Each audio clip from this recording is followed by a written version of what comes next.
कहानी शुरू होती है साउथ कोरिया के एक बिजी इंटरनेशनल एयरपोर्ट से, जहां हमें रियू जिन सियोक नाम के व्यक्ति को दिखाया जाता है। हम इस व्यक्ति को इसलिए देख रहे हैं क्योंकि आज वो कुछ ऐसा करने वाला है जिससे कोरिया की सरकार घुटनों पर आने वाली थी। ये कोई आम शख्स नहीं, इस शख्स ने एक ऐसा वायरस बना लिया है जिसका जवाब ना तो किसी साइंटिस्ट के पास है, ना ही किसी डॉक्टर के पास। ये वायरस इतना खतरनाक है कि कुछ ही पलों में इंसान को मौत की नींद सुला दे, और वो आज खुशी खुशी इस काम को अंजाम देने वाला है। इसके लिए वो एक प्लेन को टारगेट करने वाला है, क्योंकि रायू जानता है प्लेन ही एक ऐसी जगह है जहां से भागना नामुमकिन है। एक बार वायरस अंदर गया तो फिर किसी का बचना नामुमकिन है, क्योंकि प्लेन में हवा रिसर्कुलेट होती है। रियू का ध्यान किसी डेस्टिनेशन पर नहीं, बल्कि इस बात पर था कि किस फ्लाइट में सबसे ज्यादा लोग होंगे, ताकि उस खतरनाक वायरस से अधिक लोगों की जान जा सके, क्योंकि उसे लोगों को तड़पते हुए देखना अच्छा लगता है। रियू एयरपोर्ट के टिकट काउंटर पर जाता है और वहां वो एक अजीब सा सवाल करता है, आज किस फ्लाइट में सबसे ज्यादा पैसेंजर्स हैं?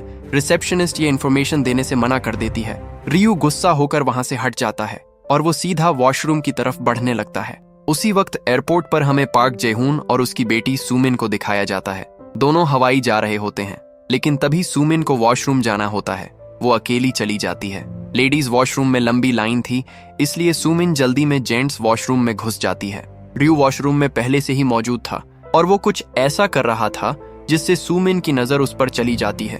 वो अपनी बांह पर चाकू से एक कट लगाता है और एक छोटी सी ग्लास कैप्सूल उस कटे हुए बांह के अंदर छुपा लेता है। फिर उस जख्म को इतना अच्छे से ड्रेस करता है कि बाहर से कुछ भी नजर न आए। सुमिन सांस रोक कर ये सब देख रही थी। तभी रियू को एहसास होता है कि कोई उसे देख रहा है।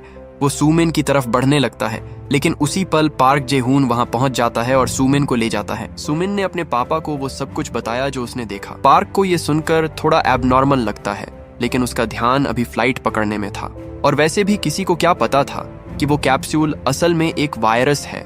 रियू वॉशरूम से बाहर निकलता है और तभी किस्मत से उसकी नजर पार्क के बैग पर लगे हवाई के टैग पर पड़ती है। बस इतना काफी था। रियू बिना एक सेकंड वेस्ट किए हवाई की टिकट बुक कर लेता है। सिक्योरिटी चेकिंग के दौरान गार्ड को रियू के पास एक इनहेलर मिलता है, लेकिन वो खुद को एस्मा पेशेंट बताता है और गार्ड्स उसे जाने देते हैं। इस तरह वो गार्ड्स को चकमा देने में सफल हो जाता है और मन ही मन मुस्कुराता है, क्योंकि उसे पता था कि अब उसे कोई नहीं रोक सकता। आखिरकार फ्लाइट 501 में उसकी एंट्री हो जाती है। रियू अपनी सीट पर बैठ जाता है। प्लेन टेक ऑफ करने लगता है, तभी पार्क की नजर रियू पर जाती है। वो थोड़ा चौकन्ना हो जाता है और रियू पर नजर रखने लगता है। दूसरी तरफ हम देखते हैं कि कुछ डिटेक्टिव्स एक वीडियो देख रहे होते हैं जो खुद रियू ने पोस्ट किए थे, जिसमें वो किसी प्लेन को उड़ाने की धमकी दे रहा होता है। डिटेक्टिव्स इसे एक प्रैंक समझकर नजरअंदाज कर देते हैं, लेकिन एक एक्टिव डिटेक्टिव जिसका नाम इनो है, वो इस वीडियो को सीरियसली लेता है, क्योंकि उसकी वाइफ भी आज उसी एयरपोर्ट से ट्रैवल कर रही होती है और वो अपनी वाइफ को खोना नहीं चाहता। वो रियू की लास्ट लोकेशन को ट्रैक कर उसके घर तक पहुंच जाता है, और वहां पहुंचते ही डिटेक्टिव इनो को कुछ ऐसा मिलता है जिसे देख उसके पैरों तले जमीन खिसक जाती है। एक व्यक्ति की लाश मिलती है और उसका शरीर खून से लथपथ था। रूम की तलाशी लेने के बाद वहां उसे कुछ टेप्स भी मिलती हैं, जिनमें रियू अपने एक्सपेरिमेंट को रिकॉर्ड करके रखता था। जब उन टेप्स को प्ले किया जाता है तो अंदर एक ऐसा एक्सपेरिमेंट दिखता है जिसे देख किसी की भी रूह कांप जाए। उसमें रायू एक बड़े से पिंजरे में व्हाइट पाउडर स्प्रे कर रहा होता है, जिसमें पहले से ही बहुत सारे चूहे थे, और तभी कुछ ही मिनटों बाद वो चूहे तड़पने लगते हैं, एक के बाद एक मरने लगते हैं। लेकिन सबसे डरावनी बात, जिन्हें पाउडर नहीं लगा था वो भी मर रहे थे। मतलब ये वायरस हवा में बहुत जल्द ही फैल जाता है। इनो के हाथ कांपने लगते हैं। उस रूम को सील कर दिया जाता है और रायू को ट्रैक करने की कोशिश की जाती है, लेकिन रायू के पास फोन नहीं होता। डिटेक्टिव तुरंत एयरपोर्ट स्टाफ से कांटेक्ट कर पैसेंजर्स की डिटेल्स निकालने को कहता है, और जब स्टाफ रायू की डिटेल्स बताते हैं तो डिटेक्टिव इनो शॉक हो जाता है, क्योंकि जिस प्लेन में रियू सफर कर रहा था उसी प्लेन में आइनो की वाइफ भी ट्रैवल कर रही होती है। वो तुरंत एयरपोर्ट के अधिकारियों से कहता है उस प्लेन को तुरंत वापस बुलाओ, लेकिन उसकी कोई नहीं सुनता। वो निराश मन से लौट आता है। खैर, उधर रियू अपना खेल दिखाना शुरू करता है। वो वॉशरूम की ओर बढ़ता है, अंदर जाके अपने कट्स की ड्रेसिंग को हटाता है और उस वायरस को निकालकर इनहेलर में फिट करता है और उसे वॉशरूम के हर कोने में स्प्रे कर देता है। जैसे ही वो वॉशरूम से निकलता है, बाहर सुमिन खड़ी थी। रियू उसे देख ईविल सी स्माइल करता है और झुककर उसके कान में कहता है, इस प्लेन में बैठा हर एक इंसान आज मरेगा। सुमिन का चेहरा सफेद पड़ गया। खैर, सुमिन उस वॉशरूम में जा ही रही होती है, तभी एक पैसेंजर वहां आकर सुमिन को रोक देता है और खुद जल्दबाजी में चला जाता है। अंदर कुछ सेकंड्स बाद वो घबराया हुआ बाहर निकलता है। उसे कुछ अजीब सा फील हो रहा था, लेकिन वो किसी को कुछ नहीं बताता बस फ्लाइट अटेंडेंट को बता देता है कि वॉशरूम में कुछ गड़बड़ है और चुपचाप अपनी सीट पर बैठ जाता है। जब वो अटेंडेंट वॉशरूम जाती है तो उसे कई जगह पाउडर मिलता है, लेकिन इसे नॉर्मल समझ वो वॉशरूम से बाहर आ जाती है। लेकिन उसे नहीं पता था कि अनजाने में वो उस वायरस से इन्फेक्ट हो चुकी है। तभी पार्क की नजर पास में बैठे एक पैसेंजर के फोन पर पड़ी, जिस पर वही वायरल वीडियो चल रही थी जो रियू ने पोस्ट की थी। वो तुरंत रियू को पहचान लेता है और जाके फ्लाइट अटेंडेंट को बताता है।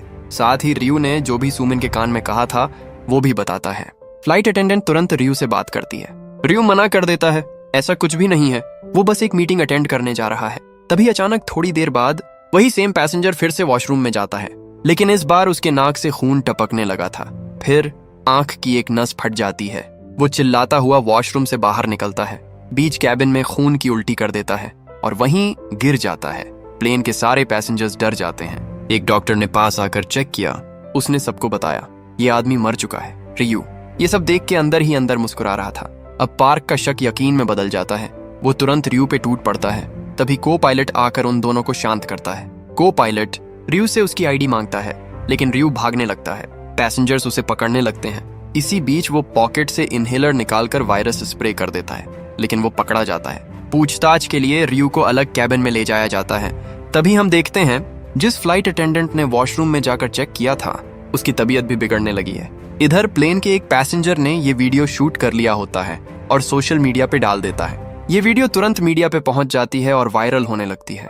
कुछ ही मिनट्स में यह कोरिया के हर न्यूज चैनल पर होता है। मामले की गंभीरता को देख गवर्नमेंट को तुरंत हाई लेवल मीटिंग बुलानी पड़ती है, जिसे खुद ट्रांसपोर्ट मिनिस्टर किम लीड कर रही होती है।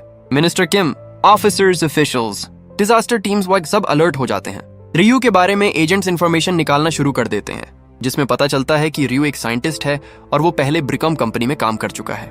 ऑफिसर्स ब्रिकॉम कंपनी से संपर्क करने की कोशिश करते हैं, लेकिन वो साफ मना कर देते हैं कि हमारा इस वायरस से कोई लेना देना नहीं और बिल्कुल भी कोऑपरेट नहीं करते। डिटेक्टिव इनो इस बात पे गुस्सा हो जाता है। वो खुद ही उस कंपनी के हेडक्वार्टर्स की ओर निकल पड़ता है, लेकिन कंपनी के गार्ड्स उसे अंदर आने नहीं देते।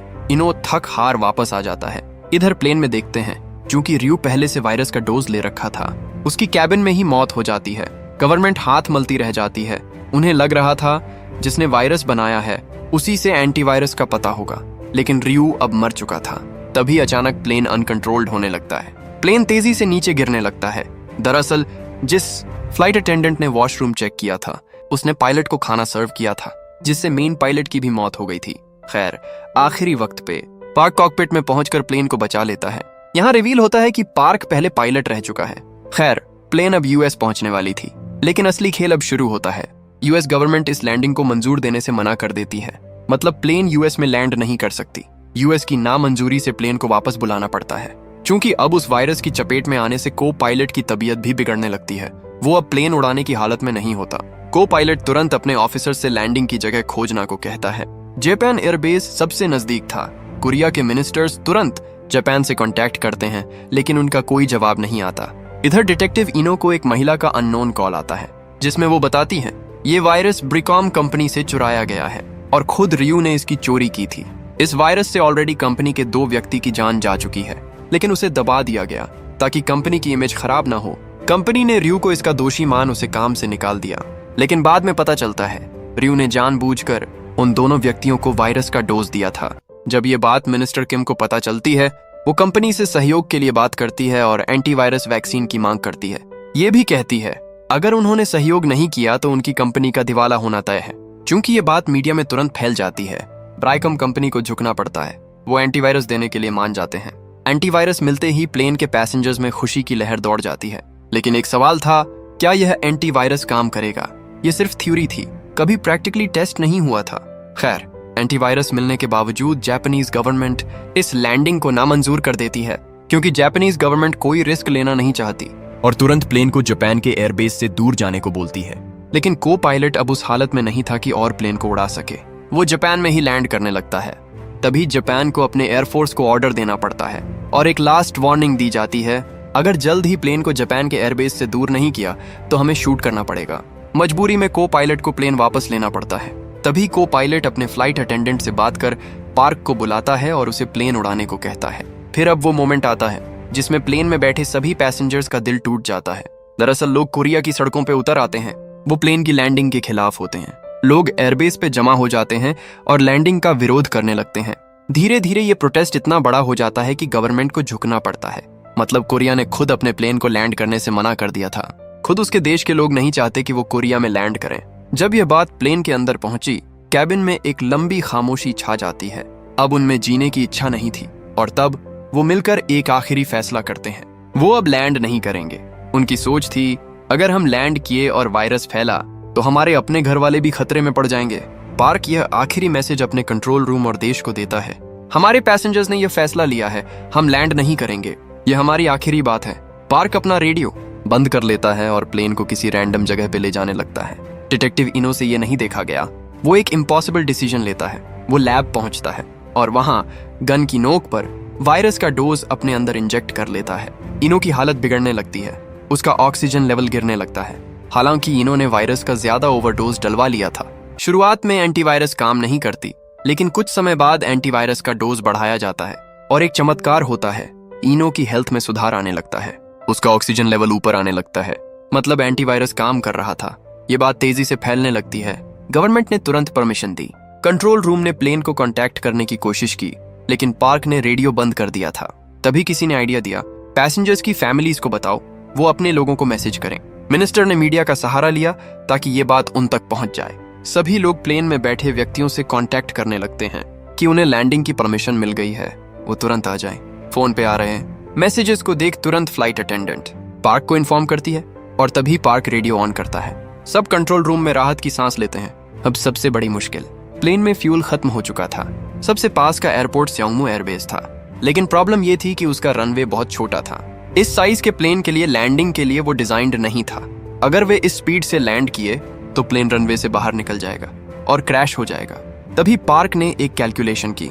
उसने हवा में ही प्लेन के इंजन्स बंद किए और स्पीड कम करने के लिए उस एयरबेस के चारों तरफ चक्कर काटने लगा। कंट्रोल रूम में सब खामोश थे।